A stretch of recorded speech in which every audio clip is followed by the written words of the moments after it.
wuxuu yidhi dagaalkii xilliga dagaalka way diiday in ay noo ogolaato wax galaan kala xataa wax kale iska daayay saldhigyadooda in aanu fadhiisanno oo diyaaradeennu ay refueling waxa loo yaqaano ah inay shidaal kaga shubtaan meesha oo dib ay shidaal uga soo shubtaan ama in ay qabanqaabiyaan weeraro kale ama iska badaa weeraro kale in qabanqaabiyaan xataa way noo diideen for somehowna xataa hawada waddankanada waddankooda inaanu isticmaalno oo aanu access gareyno way noo diideen ayuu yidhi oo gaala baxno kulanti wacan oo wanaagsan daawadayaal mar kale khilaaf ayaa ka dhex qarxay madaxweynaha Mareykanka Donald Trump iyo ra'iisul wasaaraha Talyaaniga Giorgia Meloni kadib hadallo kulul oo labada dhinac hawada isku mariyeen. Trump ayaa markii ugu horeysay shaaca ka qaaday waxa uu ku sheegay sababta dhabta ah ee khilaafkooda halka Meloni ay si adag uga jawaabtay. Haddaba maxaa dhacay muxuu sal ku hayaa khilaafkan xaashi ayaa xogaha ku gadaaman arrimahan inoo soo diyaariyay aad u mahadsantihiin adiga dabadaasheenaba wararka ugu dambeeya haddaan ku bilaabo khilaafka ama riftiga aadka u qaraadh ee u dhexeeya ama dhex maraya haweeneyda prime ministerka ama ra'iisul wasaaraha ka waddanka Italiya iyo madaxweyne Donald Trump markii u horeysay 2 maalmood ka hor ayuu qarxay ama soo shacbaxay si fududna uu ku bilowday runtii laakiinse dee qaabka uu Trump u hadlay waxay ahayd ama uu qaabka u bilaabay arrin qiyam ahaan iyo meel ka dhac ahaan aad u hooseysa markay noqoto in uu dalka haweeneyda inkastoo dalka uusan ka hadal iyada kaliya uu ka hadlay uu sheegay ama uu ku eedeeyey in ay dooneysay aad iyo aad ugu baahneed inay la gasho fursad kansho ay u helo isagu sawir dooneysay sawirkaasi inay aad iyo aad ay ula gasho uuna ka xumaaday inuu u diiday laakiin yasinu markii dambe waxaa soo baxay in ay iyadu hadalkaas aad iyo aad u dhibay watay u jawaabtay taa wati looga aad ugu dheeraa maayo hadalka hore waxa laga yaabaa in shalay ka hadalay wararka inuu duubnay oo shadalka laakiin hadalka ilaa iyo xalay socday ilaa iyo maanta oo arrintu ay sii darsanayso ama ay sii fulxumaana soo dirtay labadii dal cilaaqaadkoodii iyo saaxiibtinimadii soo jireenka ahayd iyo waxyaalaha ku aadan ay tafaasiil dheeraa ka soo baxayaan ayaan ku dheeraan laakiin iyadu markii hore waxay sheegtay inaysan baryin iyada iyo Talyaaniga toonut aysan tuugsan waxaana aysan warsan ninka noocaas oo kale aysan xuna ka jirin laakiin Trump ayaa weerarka hadalka sii waday waxay ahayd markii hore dadka qiimeynta soconaysay inay qacya qac ahayd oo inta lagaga hari lahaa laakiin qacya qac maysan noqon wasiirka arrimaha dibadda maartay Tijani wasiirka wasaaradda arrimaha dalka Talyaaniga ayaa diiday ama ayaa kansalay ama burburiyay safar uu isaguna ku imaalaha dalka Mareykanka oo ku joojiyay markaasi booqasho uu Mareykanka ku ballansana booqasho shaqeed ama booqasho hawleed ay ahayd waxayna taasi dhalisay in labada dal arrintoodu isku bedeshay markaasi crisis dhinaca diblomaasiyadda waxaa laga baqayaa inay sii xumaato xitaa oo ay gaadho qiyaas ahaan in uu dhaco hoos u dhimis ilaa xad oo diblomaasiyadda xiriirka diblomaasiyadda labada dal safaaradaha in la kala qaadan karo ama in dhibaatooyinku ay sii darsan karaan Donald Trump markaa arrinta markay noqotay in wasiirka arrimaha dibadda uu safarka baajiyo ra'iisul wasaaruhuna ay beeniso ay tirado anigu sawirna kaama baryin arrintana waa arrin adigu aad been abuuratay waxaa soo baxay markaa dhowr jeer iyagoo labadoodu wada hadlaya oo isla fadhiya hadday markaa sawir doonayso dee sawirka markaas la geli lahaa muuqaal ay aad isugu dhow yihiin baa soo baxaya oo maray aad u wada fadhiyaan oo ay si dhow u shawrayaan mar kale iyadoo runtii ay hoos taagan tahay maadaama Trump nin aad u dheer yahay iyadoo gabadh aad u gaaban tahay oo aad ugu soo foorarsanayo marka ay wax u sheegayso oo ay aad isugu daysan wax u fahansiiso loona arko sidii dad maartay wax iska dhaadhicinayo oo kale ayaa soo baxay mar waxaa la arkayaa wax u eg inay sugayso oo kale oo kursi intay qabsato oo cugsato oo gacanta saas oo kale maartay ay u saarto ay maartay yara naagulayso soo qof kale la hadlay waxaasoo dhan waxay muujiyeen dots la isku dardaray adu calay kul xaal laba waxa loo yaqaan body language ama in muuqaalka laftiisa la fahmo laba akhris baa laga helay waxaa laga helay inay jirtay wax isweydiiyeen oo isku fahmin sababtoo ah madaxdu mar hadday intay meel iswada taagaan waqti yar wada qaataan oo ay wax isweydiiyaan waxay doontaba ha noqoto ama wax wanaag ha noqdo wax xumaan ha noqdee oo runtii ay intay meel iswada taagaan oo fursad ay u helaan in ay shawraan ama ay maxaa la yiraahdaa ay maartay isha faqaan faq baa la yiraahdaa oo ay faqaan mardan kuma soo noqdaan protocol ahaan sababtoo ah haddii mar walba idinku faqaya la arko de waxaa soo baxaya akhris ah in ay wax idinka khaldan yihiin haddii marka aad faqdaan faqinaas uu ka soo baxo inaad u baahan tihiin inaad wada hadashaan sideline baa lagu ballamaya si protocolka diblomaasiyadda uu yahay oo macnaheedu ay tahay kulan duceed in lagu ballamo leeyahay okay fine arrimahan baa jira tusaalahaan mid ahaan baa wuxuu yidhi 1 iyo 2 iyo 3 iyo 4 iyo 5 bin rabnaa inaan ka wada hadalno marka waxaa markaa la odhanaya okay labada tiim ha isla hadleen labada protocol ay isla hadleen marka waynu isku imaanaa waxaynu samaysanaa waxay qaban qaabi doonaan wax loo yaqaano sideline meeting ama kulan duceed ayaa la qaban qaabanaya marka xoogaa waxaa keentay akhris wuxuu noqday inay waxay isla fahmi waayeen uu jiro Trumpna wax uu ka goos qabsaday ay jiri kartay sababta waxa weeye mar way wada fadhiisteen iyar bay fadhiyeen haddana way istaageen way xoogaa bay hadal is dhaafsan waliba iyada inta badan hadlaysiisay laga garanayay marna way naawishi oo meel bay yara sugayso iyadoo yara hoos taagan baa la arkay oo meel taagan marka iyadu ilaa hadda kamay hadal waxyaalaha soo celceliyey yani arrin muujinaysa in ay ku meereysanaysay Trump laakiin arrintii wuxuu ka dhigay arrin personal ama arrin shakhsi ka dhigay oo ayadiina ku qalloocatay falxoogina keentay marka wuxuu yiri naagtan waxay doonaysaa inay sawir la gasho sawirkii marka maxay ula galaysay marka hore muusan sheegin wargeys waliba Talyaaniga ku hadlaya ama Talyaanka soo baxay ku yiri marka ayada maxaa danqay marka laba qaybood oo kala saarana warbixinta waa tii hore wali waxaan ka hadlayaa intii hore inta damar oo ku soo wada marka iyada waxaa keenay oo dhibaatada aadka u weyn keenay wasiirka inuu shaqada u imaa waayo Mareykanka keenay iyada inay soo jawaabto keenay waliba ay khadka soo fadhiisato keenay Trump ma uusan ku qorin bartiisa Truth Social sababtoo ah Truth Social bartiisa kaga qoro way iska yartay dadka Talyaaniga ee warkaasi gaari lahaa oo waxa laga yaabaa dad badan inaysan Ingiriiskaba aqoon waxa laga yaabaa dad badan inaysan waxba ka soo qaadeen laakiin masiibada dhacday waxa weeye wargeys caalamiga iyo TV dalka Talyaaniga gudihiisa aad loo akhristo aad loo daawado buu Trump warka ka sheegay qoladii markaa warka tabinaysayna aad bay uga ayaansadeen oo haweeneyda waxay ku ahaayeen mucaarad oo Trump wareysiga siinayay waxayna ka dhigeen waliba Ingiriiska waxay weydiideen sii daayaan in codkiisa wax du saareen af Talyaani kadib dadka Talyaaniga intii bay goosteen kadib aad baa bari bulshada Talyaaniga la soo wareejiyay dadka Talyaaniga waxay yiraahdeen naagti ceeb bay noo soo jiiday dalkeenii weynaa ee dalka Talyaaniga dal qani ah oo casri ah ayay waxay maanta oo dhan nin shisheeyaha waxay ka bariisay sawir aan kula galo oo kibraani ah saasa marka ayada keentay inay soo fadhiisato si adagna way u hadashay Trump marka kagamu harin intii waxyaalaha masiibooyinka keenayna way ka sii matay labada dal xaaladooda sii xumeeyay Trump qoraal dheer buu soo saaray wuxuuna yiri mar kale ayaan ku celinayaa naagtan marka qaybta cusub ee wararka hadarta soo dhacay wuxuu yiri horta Talyaaniga uu eedeeyay Talyaan ahaan buu eedeeyay ayadana maamulkeeda uu eedeeyay wuxuu yiri xilliga dagaalka way diiday in ay noo ogolaato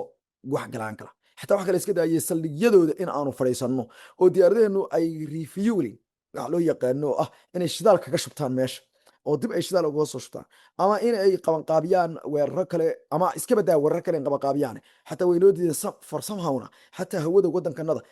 wadankooda inaanu isticmaalo oo aanu access kareyno way noo diideen ayuu gaala baxno wuxuu sheegay in Talyaaniga in badan halka u taagnay in badan Talyaaniga difaacayeen Mareykanku Talyaaniga mar uu difaacay ma jirto Talyaanigu xulufadii Jarmalka iyo tii Japanka ayuu ahaa xilliga dagaalkii labaad ee dunida dawlad faashista ah ka jirtay meesha lama garanayo Talyaaniga dagaalkii la qabsaday isdhiibay ayuu noqday xukuumaddiisa markii dambe isdhiibtay marka meesha uu ka sheegay lama garanayo hubkan iyo saanadan yaalana Talyaanigu bal asagaba dawladda Mareykanka la aaminsan inuu abaal u galay oo xilligii Cuba crisis loo yaqaanay Cuba Missile Crisis baa loo yaqaanay 1984 1962 iyo 64 intii u dhaxaysay xilligii dawladda Mareykanka dhuunta laga soo geliyay nuclearka oo ay dawladda midowga Soviet ay Cuba keentay gantaalaha Mareykanku Talyaaniga waa wuxuu u ogolaaday inuu iyaguna maadaama ay ku dhow yihiin Ruushka iyaguna ay Ruushka dhuunta ka geliyaan gantaalo ayaga iyo Turkiga baa la xasuustaa waagaas wadamadii gaashaanbuurta NATO ay ogolaaday si Mareykanka maadaama halkan Cuba wax yar bay u jirtaa gacankan Florida gobolkan Florida madaxweyne Donald Trump ku nasto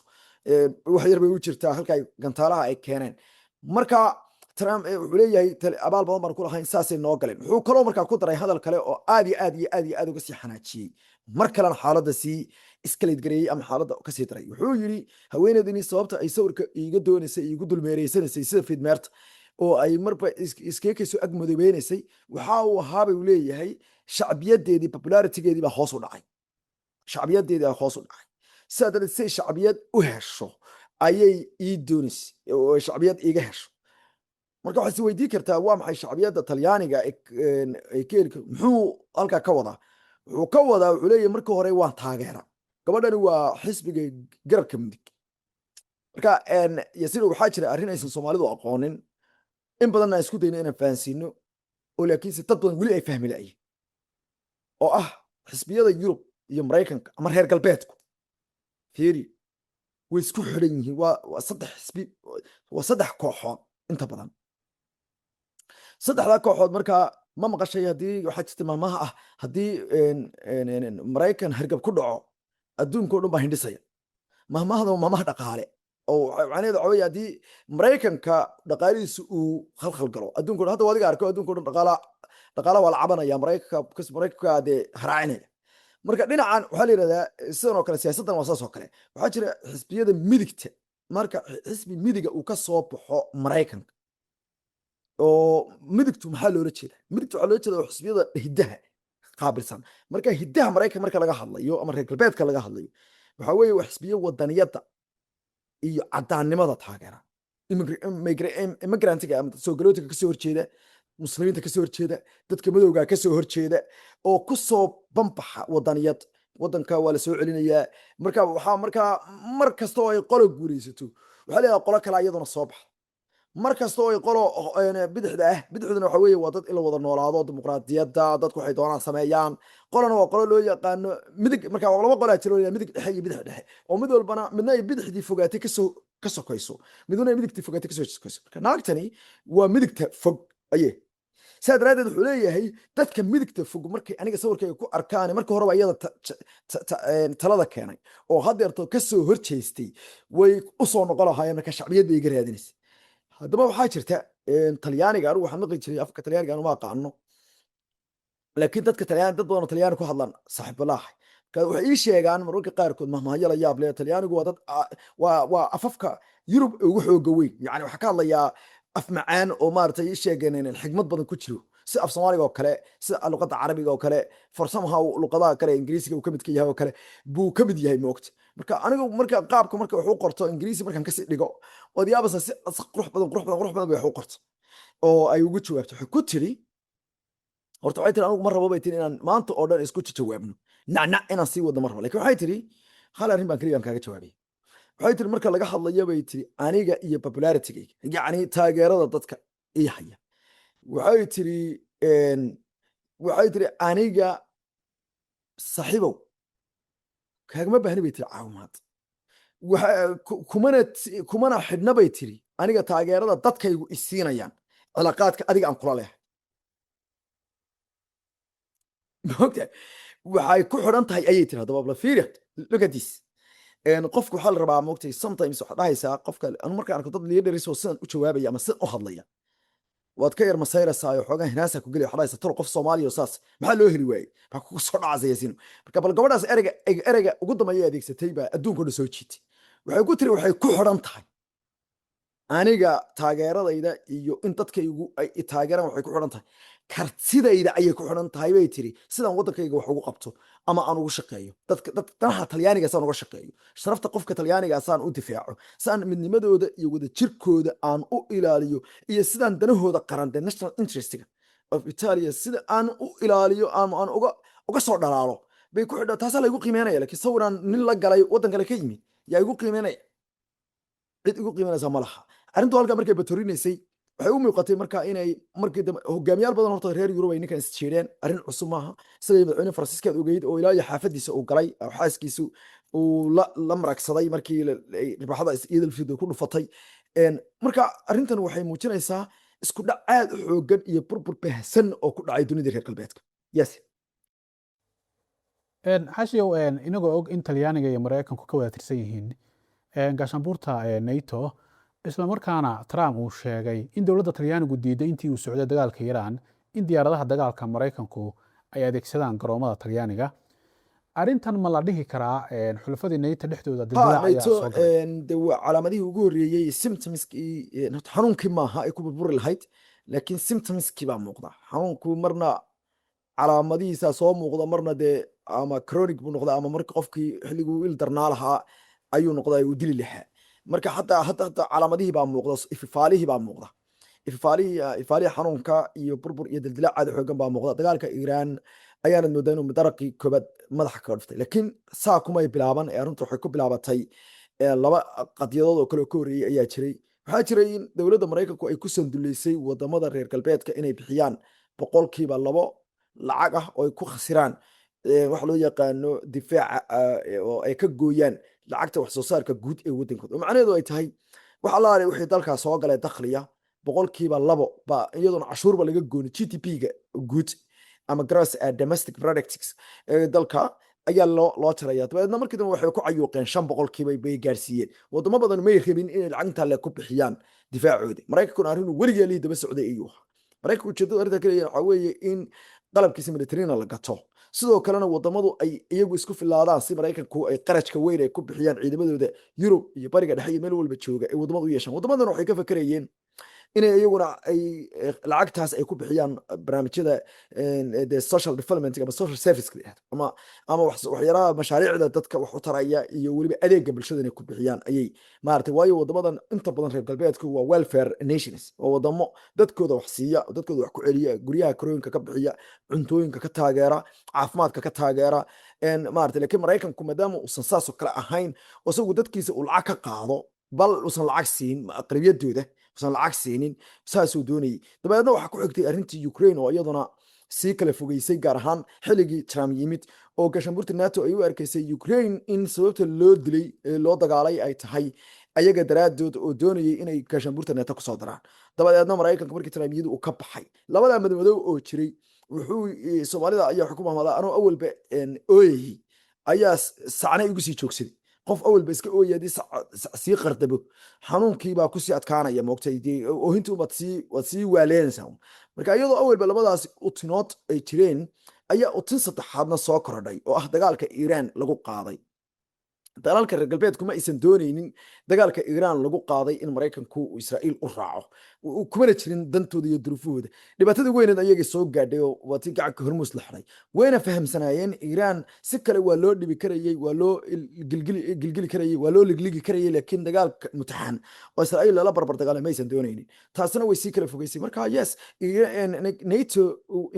NATO is in trouble. NATO buuq bay ku jirtaa, waxayna taasi keentay in wadamo badan hadeerto ay plan B samaystaan oo ka tashtaan oo ay qorshe labaad ay samaystaan, sida Turkiga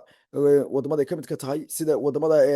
Talyaaniga, sida Faransiiska, sida Jarmalka. plan B bay leeyihiin wadamada oo dhan, qorshe labaad bay leeyihiin. waa maxay qorshahaas? haddaan ku daro qorshaha labaad, tusaale ahaan Turkigu wuxuu aaday xulafo cusub oo caalami islaamiya, Pakistan iyo Sacuudiga iyo Indonesia iyo Malaysia iyo Qatar iyo xaggaas Algeria iyo xaggaas iyo Afrika uu hubkiisa ka iibiyay, iyo Masar buu u dhaqaaqay. wadamadii buu doontay uu ehelka uu lahaa maartay caqiidada iyo dhaqanka isku dhaqanka iyo isku diinta ay ahaayeen. Talyaanigii iyo Faransiiskii iyo dalka loo yaqaano Jarmalka, wadamadaas oo kale Netherlands waxay hadda iyaguna ka wada hadlayaan wax loo yaqaano in Yurub loo sameeyo ciidan cusub. European Unionka 27 oo aysan dowladda Ingiriiska ku jirto, yani aysan xubin ahaan ka ahayn, laakiin ay qaarad ahaan ugula xisaabsan, ayaguna waxay ka hadlayaan in la dhiso. hadeerta European Unionku waa urur dhaqaale iyo siyaasadeed keliya, labadaasu ka shaqeeya. waa dhaqaale, siyaasad iyo dhaqan unbuu ka shaqeeyaa oo ay isku dhex galaan, laakiin military ahaan kama dhexeeya. hadeerta waxay doonayaan in la sameeyo loo yaqaano the European Defence Nations, in la sameeyo oo la ballaariyo oo la capitalize gareeyo oo la sii maartay ballaariyo. marka yes, aniga waxaan aaminsanahay inay qofcii ugu horreeyay uu ku dhacay gaashaanbuurta NATO, waana lagu kala dhaqaaqaya goor aan fogeyn weliba. daawadayaal, intaas ayaanu kusoo gabagabeynaynaa barnaamijkeenii ku saabsanaa khilaafka xoogan ee ka dhex taagan Donald Trump iyo gabadha ra'iisul wasaaraha ka ah dalka Talyaaniga Giorgia Meloni. waad ku mahadsantihiin daawashadiina iyo taageeradiina. nabadgelyo.